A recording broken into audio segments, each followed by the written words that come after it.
Whoa, it has been a long time since I've done a video. It's been like 6 months. I think the last time I did one, I did it from Marseille in France. Now everything's still going well. Overpass is still running. Things are doing okay.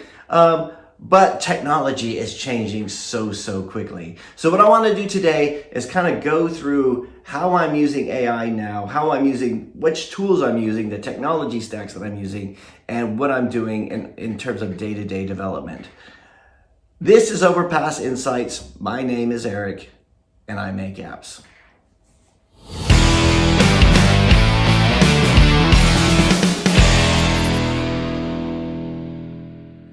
Okay, so like I said, technology is moving faster than I've ever remember it moving before. We have the frameworks seem to be changing all the time, like the Android target version. We have to keep updating that, every 6 months or so? What a pain that is. iOS, we have to keep updating those applications, our legacy applications, but we also have all the new tools and everything to use for AI. So when the frameworks are moving faster than they ever have before, and the requirements for updating them are moving faster than ever before, the tech stack has been moving faster than ever has before. So, I'm still doing development on a day-to-day basis. Overpass is still a thing, although it's much smaller than it's ever been before. But, it's still ticking along, and I'm still doing day-to-day development.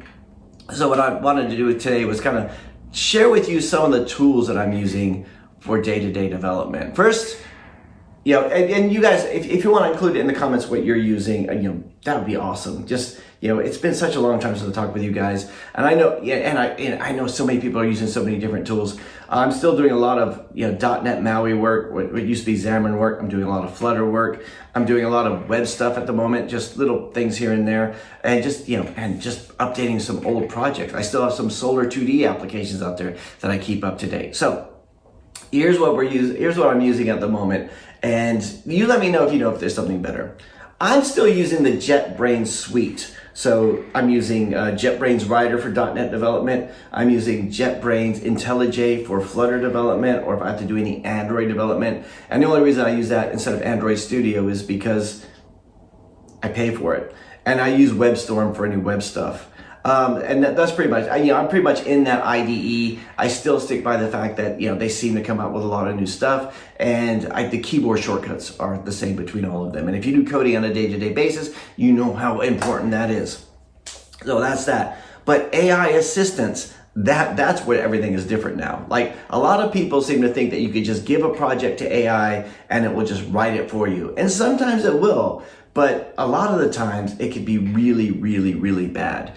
And the big reason behind that is it doesn't know the context of what you want. Like, a lot of times we spend so much time trying to explain the context of what we want that so that it can actually do things for us, and it still comes back wrong. So, like I said, a couple years ago, I was playing around with ChatGPT when that came out. That was a kind of a game changer. That was our first introduction to AI for a lot of us. I know other people were using it before that, but for a lot of us it was. And where you actually copying, pasting code, say, write me a function that does this, and you just copy the code into your IDE. That was okay. It seemed remarkable at the time. It's strange how archaic it feels now.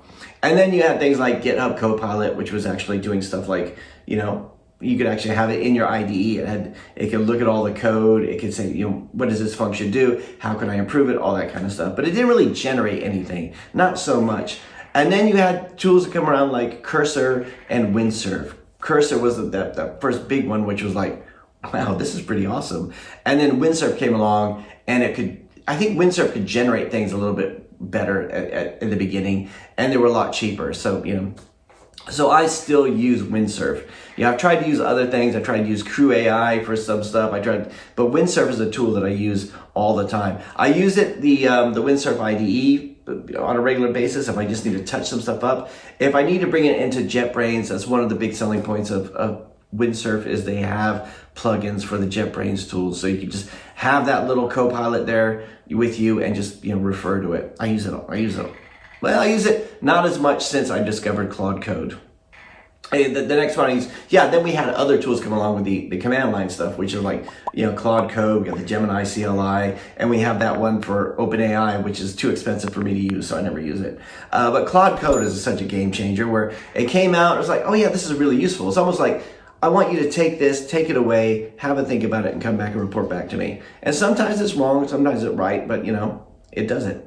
And you know, a lot of times you'll say, no, that's completely wrong. You know, let me give you better context. So I use Claude Code quite a bit, and I try to use Gemini a little bit, but it was like, I don't know. It just seemed to be not ready for prime time to me. It didn't seem to do everything. And then when Claude Code had sub-agents come along, oh, that was awesome. So I use those on day-to-day development. For a lot of the automation stuff we do, I was using Firebase functions for most things previously, and now you got those no-code tools like N8N.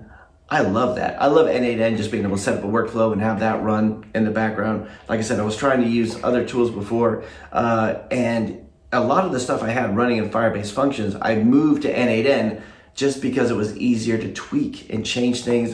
If an AI model changed, or if I needed to change something, it was easier to do that than to deploy code. So that's a lot of the stuff that I've been working on. And you know, in terms of Overpass going forward, I know I see a lot of tutorials. One of the things, and I haven't done a video in such a long time, but one of the things that I always try to do is share with you what I'm using. I use AI on a day-to-day basis, and like I said, a lot of the times it can be really good, but a lot of times it can be really wrong, which is great as a developer because at least we know the difference. But so that's what I'm using. It's been a while since I've done a video. I hope you guys are doing well. I hope you're staying healthy, staying safe.